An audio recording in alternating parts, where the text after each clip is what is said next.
자, 오늘은 2월 3일 토요일이고요. 오늘의 라디오 한번 또 들어보시겠습니다.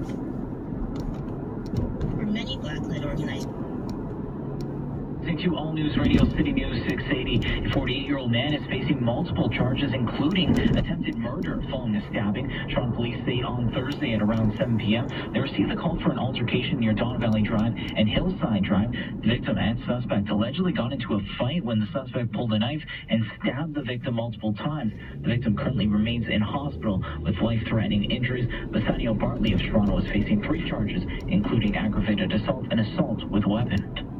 In the Middle East, an Iraqi militia official has hinted at a desire to de-escalate tensions there following retaliatory strikes launched by the United States against dozens of sites in Iraq and Syria used by Iranian-backed militias and the Iranian Revolutionary Guard. ABC's Selena Wang reports more strikes from the U.S. are expected.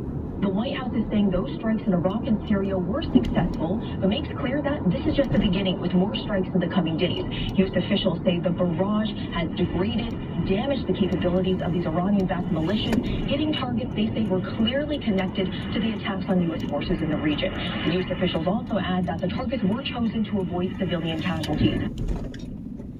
The air assault was the opening salvo of U.S. retaliation for a drone strike that killed 3 American troops in Jordan last weekend. Meantime, the European Union is expressing immense concern that the Israeli military will bring the fight against Hamas to Rafah, a town on the border of Gaza and Egypt. That town has seen over 1 million Palestinians travel there after they were forcibly displaced by the Israeli military over the past several months.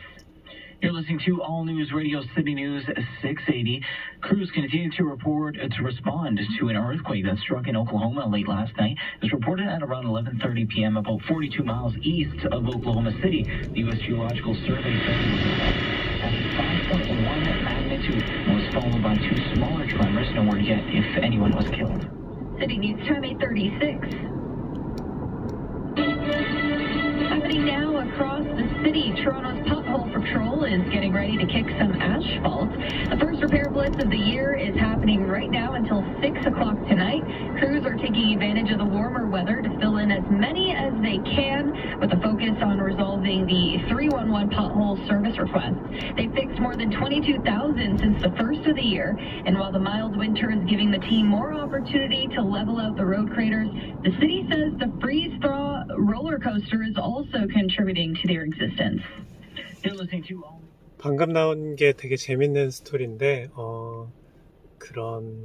아마 캐나다에서만 조사했을 것 같은데요. 가장 망가져 있는 도로, 그거의 1등이 토론토가 항상 차지했던 것 같습니다. 도시가 큰 것도 있을 건데 큰 만큼 망가진 데도 많이 있고, 또 하나는 겨울에 여기는 염화칼슘을 무한정으로 뿌리고 추가로 눈을 치울 때 그 눈 치우는 뭐라 그럴까요?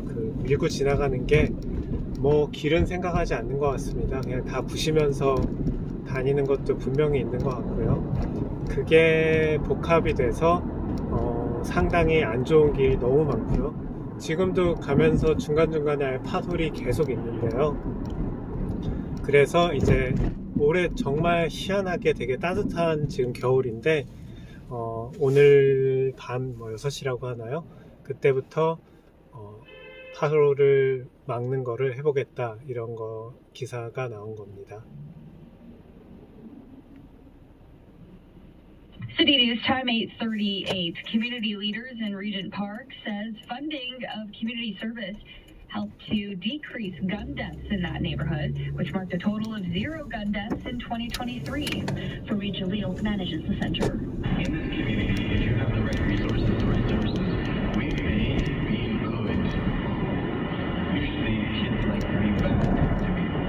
They're drawing a direct line between the availability of these resources and that stat of 0 gun-related deaths last year. They see it's an example of how more investment in community rather than policing can actually be effective, and they want their success to be replicated across the city. Mayor Olivia Chow, still in the midst of selling her 2024 budget, is supportive of the idea. We will take the Regent Park example and have it happen in other parts of the city.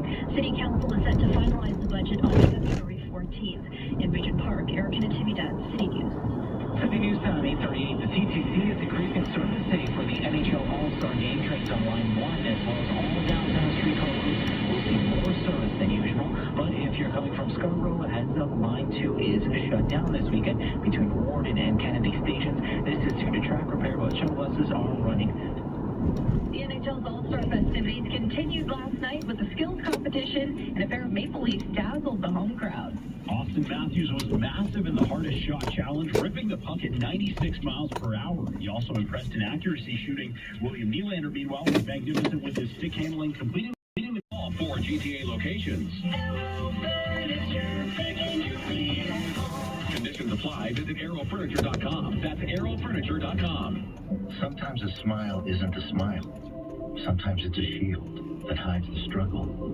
For some who have served in the Canadian Armed Forces or RCMP, mental health challenges can take on many faces. If you're struggling, there is support for you and your family. Visit veterans.gc.ca/mental health or call 1-866-522-2122. A message from the Government of Canada. Watch, listen, connect. This is City News 680. Everywhere. It's currently -4 and mostly sunny here in downtown Toronto. Good morning to you. I'm Brandon Font. Here are the top stories this hour. The westbound 401 from Dixon to Broad Street was closed down for several hours this morning as provincial police are still on scene investigating this major crash that's left one person dead. Another driver was sent to hospital, albeit with minor injuries. Also, as well, a 48-year-old man has been arrested and charged by Toronto police, including attempted murder, that is, following a stabbing. Police say on Thursday at around 7 p.m. they received a call for an altercation in Don Valley Drive and Hillside Drive. This altercation then eventually led to the suspect pulling out a knife and stabbing that victim multiple times. That victim remains in hospital with life-threatening injuries. The suspect, Bassanio Bartley, is facing 3 charges, including aggravated assault and assault with a weapon. And coming up after sports, we reveal your athlete of the week.